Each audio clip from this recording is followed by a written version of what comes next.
Olá pessoal, tudo bom? Eu sou Luane Stuart, sou psicóloga e psicodramatista, o que quer dizer que eu sou formada em psicologia e sou pós-graduada em psicodrama. Vou conversar um pouquinho com vocês sobre autoconhecimento, autopercepção e sobre percepção de tempo. E eu vou utilizar como material de apoio este livro aqui. Então, Voz ao Verbo, Poemas para Calar o Medo. Um dos poemas dele que se chama A Hora Certa. Você já perdeu o seu tempo com alguém que só te atrasava? Talvez você estivesse insistindo em chegar aonde ninguém te esperava. Querer viver o momento pelos dois é o que nos faz dar prioridade a quem sempre nos deixa para depois.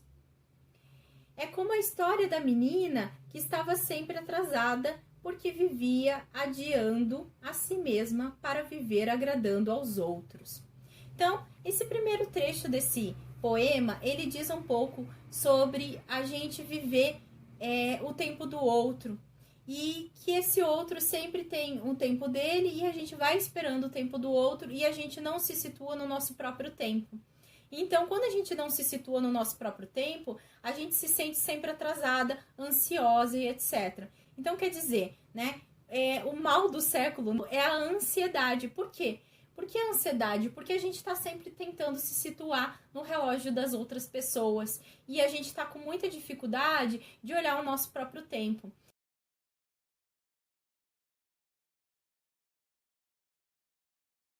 Esse próprio tempo é relacionado a como a gente se vê, a como a gente vê o outro, o que a gente conhece do que a gente tem mais facilidade, mais dificuldade, em que momentos que eu quero ter determinadas realizações da minha vida.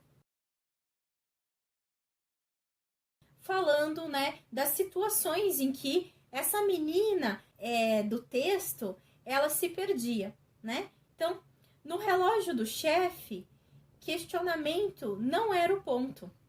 Bate o ponto, bate o ponto. Um dia chegaria o aumento, mas nunca era o momento, porque ser realizada ainda não era do seu departamento. No relógio da mãe, ainda era cedo para ela sair de casa. Ela não queria ficar, mas foi ficando tarde. Então, no relógio do chefe, né?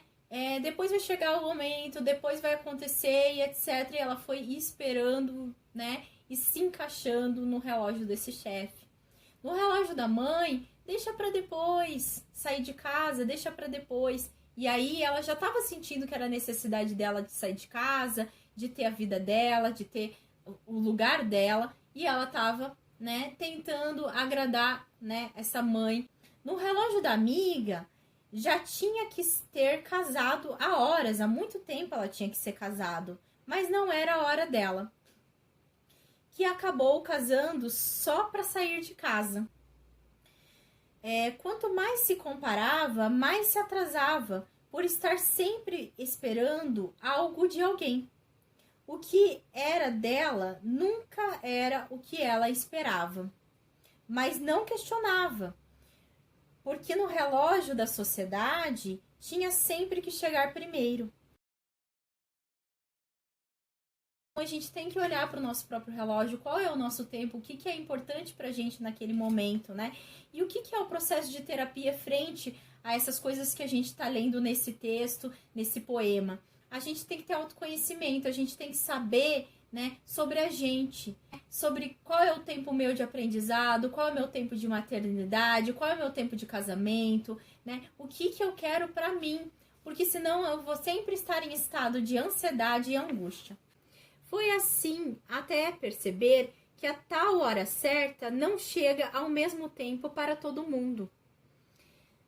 Se não é o tempo do outro que te situa, a hora certa é a sua. Então a hora certa é a minha, não é o do outro. Por isso que a gente vive a ansiedade, porque a gente está sempre tentando encaixar no relógio do outro. Mas por que a gente vive tentando se encaixar no relógio do outro? Movidos a amor. a gente quer ser amado, a gente quer ser aceito e a gente tenta encaixar no relógio de todo mundo para que as pessoas reconheçam a gente. No processo de terapia, a gente começa a trabalhar essa questão. Por que, que a gente vive em função desse relógio e lidar com esse medo, né, da rejeição desse outro se a gente não se encaixar nesse relógio? Quando passou a respeitar o próprio tempo, se libertou da cobrança de se encaixar nas agendas. Engraçado é que quem antes adiava, agora é quem convida. Então, quando a gente começa a olhar para nós, parar de adiar os nossos sonhos, olhar para o nosso tempo, olhar para, né, o que é importante pra gente, a gente começa a se sentir mais feliz e encaixar essas outras pessoas na nossa agenda, né? E aí a gente começa a convidar esse outro a participar da nossa vida. A menina que chegava sempre atrasada entendeu que não existe hora errada quando o compromisso é com a própria vida.